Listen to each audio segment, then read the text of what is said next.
Hey everyone, it's Steve here from Pyrus Intelligence, and I have another video for you today. Today we want to look at how to do baseboard joints. Too often we have seen people that have been doing baseboards, finishing moldings in homes, especially when doing a renovation, when you're in the demolition stage, is really when you get to see how things were done by the previous owners or by people that they have hired. And in doing that, you get to see how many people out there know the proper tips or the proper tricks, the things that are needed, and why we do what we do in the industry. So today I'm hoping to show you one of the things which I see coming up repeatedly when doing demolitions on homes, and I'm hoping this video is really going to help you out. But before we get into it, do me a favor, would you click like on this video and also subscribe if you haven't had the opportunity, so that way when we have all these other videos with tips and tricks, we can send them out to you as soon as they're ready and edited. And at the same time, would you also share this video with somebody that you know that is maybe getting into a renovation project, or somebody that's trying to do something on their own. And even just a small video like this can really help people long term. All right, are you ready? Let's get into this video. So here I am at my miter saw, and I have two pieces of the molding, the baseboards that we removed from this house. When we were taking apart all the moldings, we got to see the different types of moldings and how they were built and why they did things a certain way. It's always very interesting when you're taking apart a house. It's not just about demolition and breaking things, but it's also a process of learning.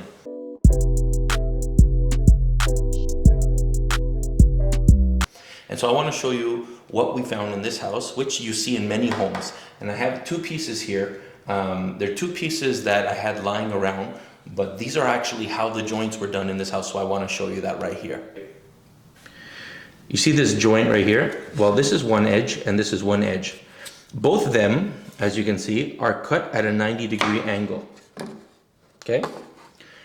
When you're cutting your baseboards, or any molding for that matter, when you're trying to do a long wall that is continuous, kind of like that one there, when you want to do it all in one shot, you'll sometimes have it where a piece will butt up against another one.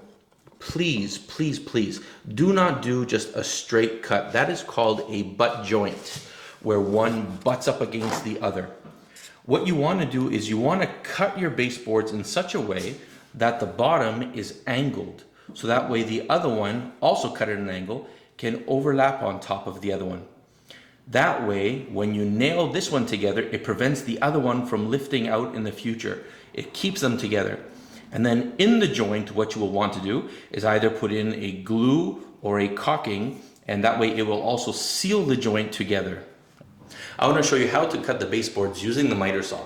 Now, what happens if you don't have a miter saw? Well, if you don't have a miter saw, you can go to a home hardware store, and usually they have a box. It's called a jig, a box, and it has slots on it that are for 45-degree angles, straight down cut, if you want to cut something perfectly straight, and you would just go in there with a handsaw and cut it. You can do that. Another way that you can do it is, if you have a circular saw, you can set your blade at a 45-degree angle, and you could turn your baseboard backwards. So if you look at the baseboards here, the ones that I was showing you previously, right, you would just take it. See, here you have a design. Now, not all of them have designs. You can also get them that are perfectly flat if you want a modern look. But if you want to make sure you're cutting straight, smooth, you can turn it upside down. And on the back, usually the top and the bottom are at the same depths. So if you place your saw on there, all you need to do is trace a perfectly square line using your speed square. And then with your saw, you can take a circular saw and you can cut it at a 45-degree angle, and that will also allow you to make the same cut if you don't have a miter saw. All right, so I'm going to show you guys how to use this miter saw right now.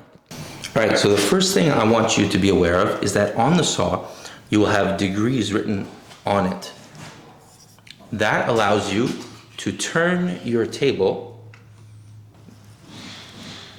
to different sides to get different degree cuts.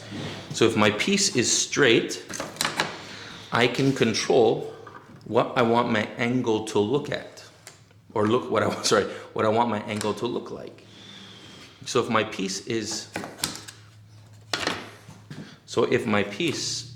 straight to the back, I can maneuver my table so that I can get the angle I want. Now, usually The miter saw also has different points where your table will lock automatically for you for specific settings. So without having to worry about if I'm at 0 degrees or not, all I have to do is actually just push my table and it will automatically lock at 0. There you go. It automatically locked at 0. So now I don't have to worry about it. So long as my piece is perfectly flat up against the back edge, I know that where my blade comes down will be at a perfect 90-degree angle. So here I am. It's a very modern baseboard. It's straightforward. Yours might look different. That's perfectly fine. And so I'm gonna put it here. So now if I want a straight down 90-degree butt joint, I'm just going to come straight down and cut my piece.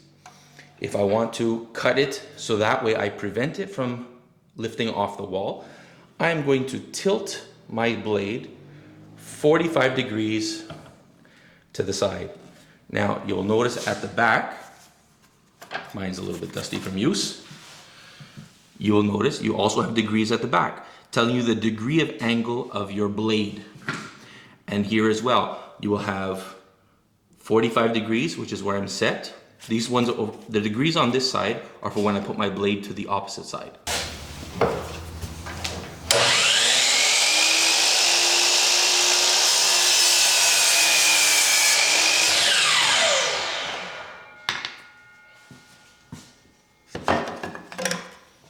So that is my 45-degree cut.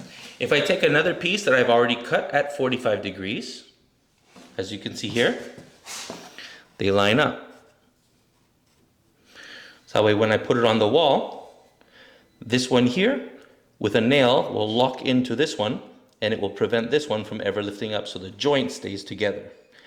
That is the proper way to seal your baseboards or any moldings that you need to make that are continuous on the wall.